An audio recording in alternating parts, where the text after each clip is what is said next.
Era invierno, yo tenía 8 o 9 años, hacía mucho frío, estábamos izando la bandera de la escuela a la cual iba y de pronto veo que 2 o 3 hileras a mi derecha había un chico de primer grado que estaba de medias y en patas.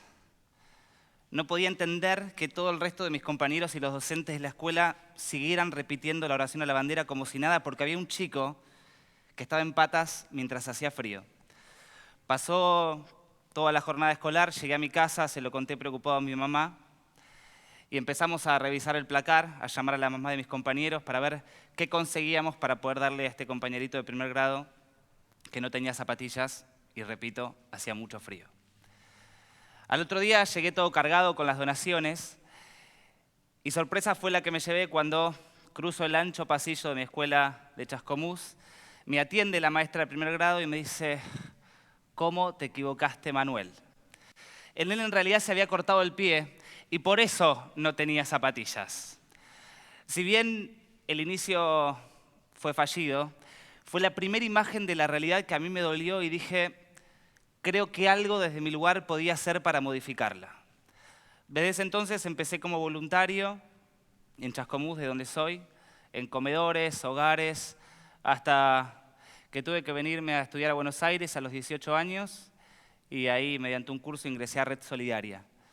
La red es un voluntariado, somos un grupo de personas que lo que intentamos es ser un puente o un nexo entre aquellas personas que tienen un problema y aquellas personas que pueden solucionarlo.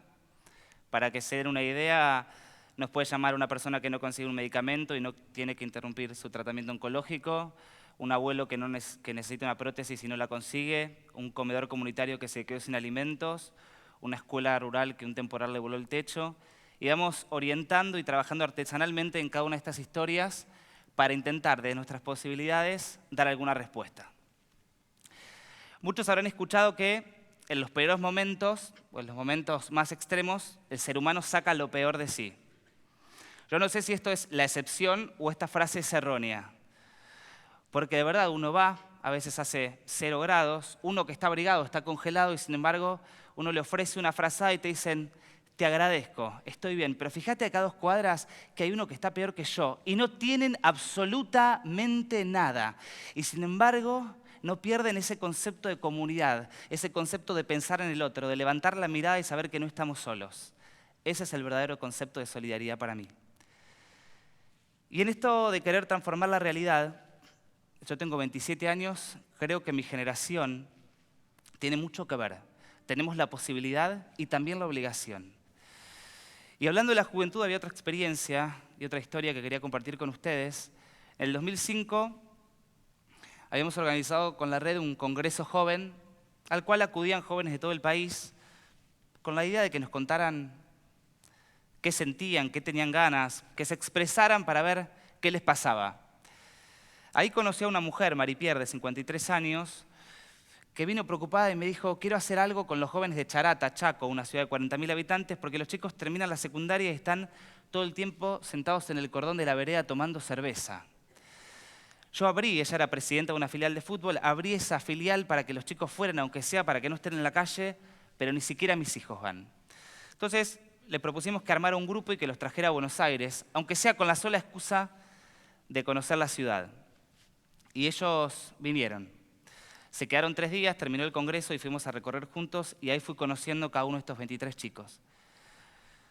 La verdad que fue sorprendente porque no eran 23 chicos con historias fáciles. Había historias de abandono, historias que traían aparejadas alguna discapacidad mental, no severa, pero sí leve por la desnutrición que habían sufrido de chicos, problemas de adicciones, deserción escolar, muchos solo almorzaban porque no tenían que cenar. Y cuando terminó el evento y se tenían que volver a Charata, decíamos con Maripierre, ¿y ahora qué hacemos? Y no sé por qué, porque de verdad no lo sabemos, decidimos innovar. Y en lugar de ponerlos en el lugar de beneficiarios, que es una palabra que no me gusta, los pusimos a trabajar con nosotros.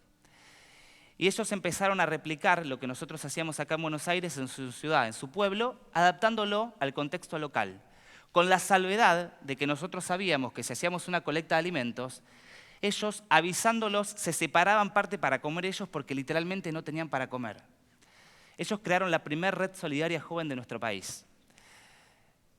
Ellos fueron la primera red que tuvo que tener remeras. Y no porque quisieran mostrarse con la remera, sino porque para el pueblo ellos eran los negros del pueblo. Entonces necesitaban mostrarse con una identificación para que el pueblo empezara a reconocerlos y empezara a creer en ellos. Y de a poco les empezaron a abrir las puertas y empezaron a avanzar y a trabajar cada vez más. Y hace 3 años atrás me llama un día Maripier media preocupada y me dice, mira, los chicos están con un proyecto que es una locura, pero no sé cómo decirles que no. Los chicos se habían dado cuenta que si en Charata una mujer era golpeada no tenía dónde ir. Entonces hacía la denuncia en la comisaría y tenía que volver a dormir con el golpeador. Si un chico era abusado o golpeado, tampoco tenía dónde ir y hasta que el juzgado dispusiera qué hacer, iba a la alcaldía. Para los que no saben, la alcaldía es la cárcel del pueblo. Y a veces hasta podía llegar a estar en la celda de al lado del que había abusado o el que había sido victimario. Entonces ellos, que en algunos casos vivían en ranchos, se habían propuesto construir un hogar para albergar y refugiar a toda esta gente. Ustedes escucharon recién las historias de cada uno de estos 23 chicos, era casi imposible. Sin embargo, empezaron a golpear con sus remeras la puerta de cada uno de sus vecinos y a pedir materiales de construcción. En octubre del 2009 viajé a Charata para la inauguración de su sede, de su hogar, que si uno la ve desde afuera, la verdad que es un lugar, una casa como todas, pero cuando entra se da cuenta que es un lugar especial. Fundamentalmente por el piso. Uno entra y no hay 2 baldosas iguales, porque un vecino le dio una roja, el otro le dio una verde, entonces hay todo un collage de diferentes colores y tamaños. Todas las escaleras y la parte de arriba, como no tenían dinero, pidieron parrillas de asado viejas y aquellos que sabían soldar, las desoldaron y armaron todas las barandas y todo lo que necesitaban de herrería. También tenían que equipar el hogar y un casino que cerraba les regaló todas las estructuras de los tragamonedas, los desarmaron y con esas maderas armaron las camas, las mesas, las sillas y de a poco fueron convirtiendo este sueño, que para nosotros inclusive parecía una locura, en realidad. Y en este trabajo de trabajar por los otros, quizás ellos sin saberlos, empezaron a trabajar por ellos. Y hoy los ves completamente diferentes. Nelson, por ejemplo, cuando vino a aquel congreso, hace ya 6 años atrás, vendía bolsitas de residuos en la calle y con eso mantenía a su familia. Hoy está terminando el secundario en una nocturna y ya no vende bolsitas en la calle, sino que trabaja en un mayorista. Marina, que venía con una historia muy complicada, logró terminar el secundario, alquiló una habitación con 4 amigas donde comparten las 3 camas que tienen para poder estudiar y este año se recibe de profesora en educación especial y no ve la hora de volver a Charata para en ese mismo lugar que ellos construyeron poder ayudar a un montón de chicos con capacidad especial que ella conoció en su pueblo. Y hace un tiempo, Iván, otro de los chicos, que hoy tiene 22 años, me escribió una carta donde decía, si yo no hubiese conocido la red en aquel 2005, con total honestidad, no sabría dónde estaría hoy. Yo conocí la red en el momento en que mis amigos empezaban a chupar, empezaban a emborracharse, empezaban a drogarse, inclusive empezaban a robar porque no había otra opción en el barrio donde yo vivía. Hoy, Iván vive en Resistencia, en una pensión, está terminando 2º año de ingeniería y en contra de todos los pronósticos tiene un promedio de más de 8.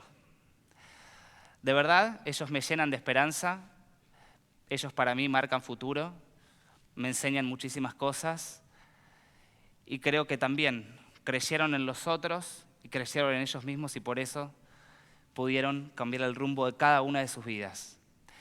Hoy estos 23 chicos hicieron un trabajo de arreglamiento en su pueblo y detectaron que otros 160 chicos de entre 6 y 11 años estaban en riesgo o viviendo historias similares a las que ellos habían vivido cuando tenían 6 años. Y hoy están trabajando con estos 160 chicos para repetir la historia. Ellos me demuestran que no hace falta grandes estructuras. No hace falta ser millonario ni tener gran experiencia. Con amor, aunque suene cursi, se puede, es posible. Esto es lo que yo quería venir a compartir con ustedes.